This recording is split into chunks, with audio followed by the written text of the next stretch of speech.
શ્રી ગણેશાય નમઃ. આજે વાંચીશું ગીતા મહાત્મ્યનું અનુસંધાન. સૌનક ઉવાચ.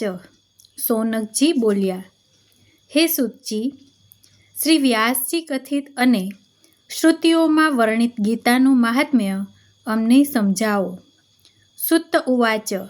સૂતજી બોલ્યા, હે સૌનકજી, ગીતાનું પુરાતન મહાત્મ્ય અતિ ગૂઢ છે. તે સંપૂર્ણ કહેવા માટે કોઈ પણ મનુષ્ય સમર્થ નથી. ગીતાના મહાત્મ્યને ભગવાન શ્રી કૃષ્ણ જ સારી રીતે જાણે છે. અર્જુન કંઈક અંશે જાણે છે. વળી વ્યાસ, સુખદેવ, યાજ્ઞવલ્ક્ય તેમજ જનક વગેરે થોડું ઘણું જાણે છે. અન્ય લોકો કર્ણ પરંપરાથી સાંભળેલું વર્ણવે છે. વ્યાસજીના મુખેથી સાંભળ્યું છે તે હું તમને કહું છું. ભગવાનના મુખારવિંદમાંથી નીકળેલી ગીતા ગાવા યોગ્ય છે. તેથી બીજા શાસ્ત્રોના સંગ્રહનું શું ફળ છે?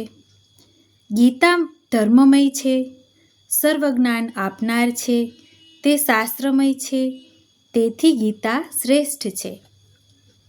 ભવસાગર તરવા ઈચ્છનાર મનુષ્ય ગીતારૂપી વહાણ ઉપર ચડીને સુખેથી પાર પામી જાય છે. જે મનુષ્ય આ પવિત્ર શાસ્ત્રને સાવધાન થઈને ભણે છે તે ભય, શોક આદિથી રહિત થઈને વિષ્ણુપદને પામે છે. જેણે ગીતાનું જ્ઞાન સદાય અભ્યાસ યોગથી સાંભળ્યું નથી, છતાં જે મોક્ષની ઈચ્છા રાખે છે તે મૂઢ બાળકની જેમ હાંસીપાત્ર થાય છે. રાત દિવસ ગીતાશાસ્ત્રનું ચિંતન કરનાર કે પાઠ કરનાર કે સાંભળનારો મનુષ્ય નહીં પણ દેવ જ જાણવો. જેમ જળથી સ્નાન કરી મનુષ્ય મેલને દૂર કરે છે, તેમ ગીતારૂપી જળમાં ફક્ત એક જ વારનું સ્નાન સંસારરૂપી મેલનો નાશ કરે છે. ગીતાશાસ્ત્રનું જે મનુષ્ય સ્વયં પઠન પાઠન જાણતો નથી, બીજા પાસેથી જેણે તે સાંભળ્યું નથી તથા જેને તેનું જ્ઞાન નથી, જેને તેના પર શ્રદ્ધા નથી અને ભાવના પણ નથી, તે મનુષ્ય લોકમાં ભટકતા ભૂંડ સમાન છે.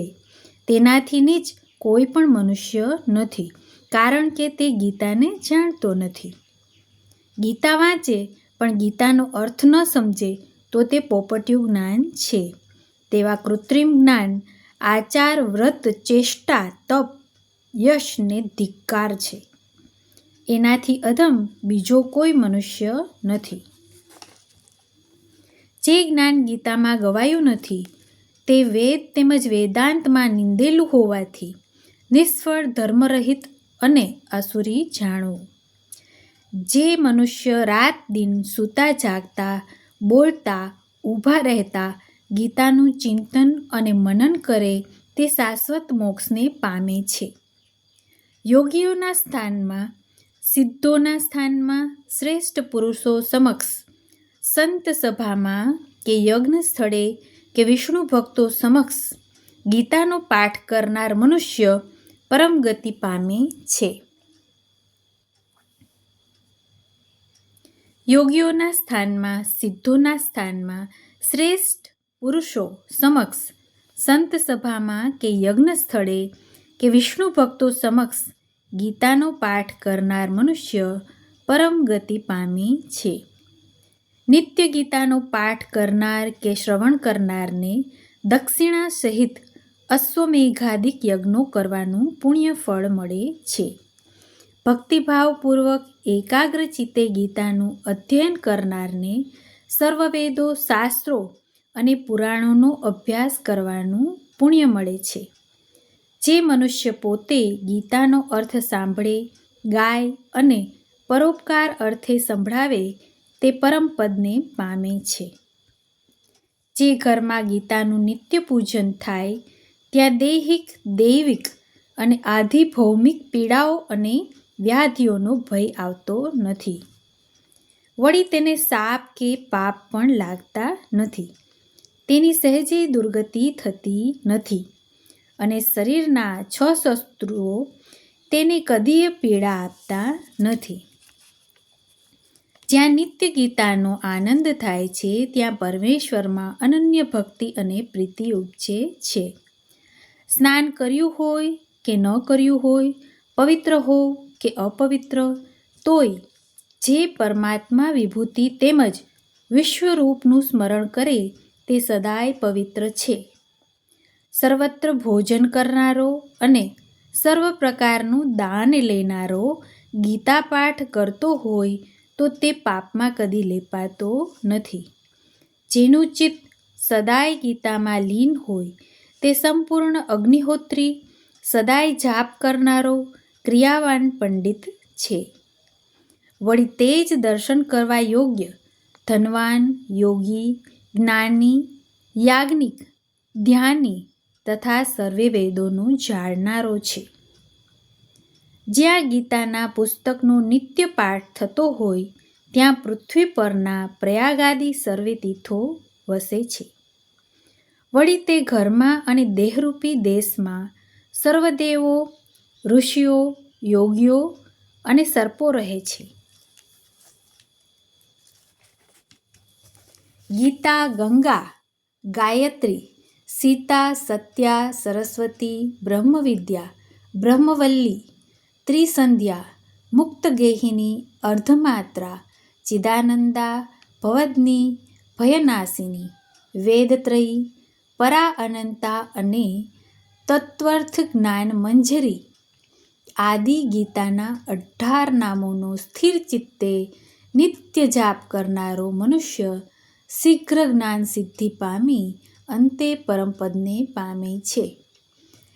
જે કર્મ કરે છે તે સર્વમાં ગીતા પાઠ ચાલુ રાખવો, જેથી જે તે કર્મ નિર્દોષ રીતે પૂર્ણ કરી તેનું પૂર્ણ ફળ પ્રાપ્ત થાય. જે મનુષ્યો પિતૃઓને ઉદ્દેશીને શ્રાદ્ધમાં ગીતાનો પાઠ કરે છે તેના પિતૃઓ સંતુષ્ટ થાય છે અને નરકમાંથી સદ્ગતિ પામે છે.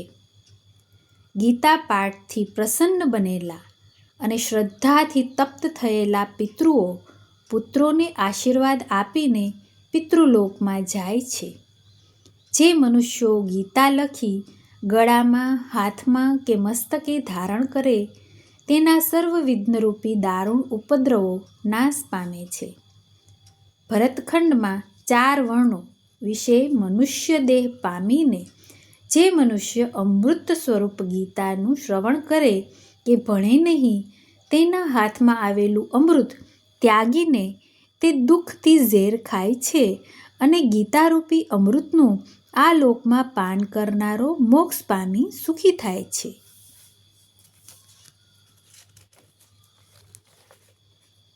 સંસારના દુઃખોથી પીડિત મનુષ્યોએ ગીતાનું જ્ઞાન સાંભળીને અમૃત મેળવ્યું છે અને તેઓ હરિના ધામને પામી ચૂક્યા છે. આ લોકમાં ઘણાય રાજાઓ જનક આદિની જેમ ગીતાનો આશ્રય કરીને પાપરહિત થઈ પરમપદને પામ્યા છે. ગીતામાં ઊંચ નીચનો ભેદ નથી, કારણ કે ગીતા બ્રહ્મ સ્વરૂપ હોય તેનું જ્ઞાન સર્વે માટે સમાન છે. ગીતાના અર્થને પરમ આદરથી સાંભળી જે મનુષ્ય આનંદ ન પામે તે મનુષ્ય પ્રમાદને કારણે ફળ પામતો નથી અને વ્યર્થ શ્રમ જ કરે છે. ગીતાનો પાઠ કરી મહાત્મ્યનો પાઠ ન કરનારનું પાઠ ફળ વ્યર્થ જાય છે અને કેવળ શ્રમ થાય છે. ગીતા મહાત્મ્ય સહિત ગીતાનો પાઠ કરનાર અને શ્રદ્ધાથી સાંભળનાર દુર્લભ ગતિને પામે છે. મેં ગીતાનું આ સનાતન મહાત્મ્ય સંભળાવ્યું. ગીતાના પાઠના અંતે આનો પાઠ કરનારને ઉપર કહ્યા પ્રમાણે ફળ પ્રાપ્ત થાય છે.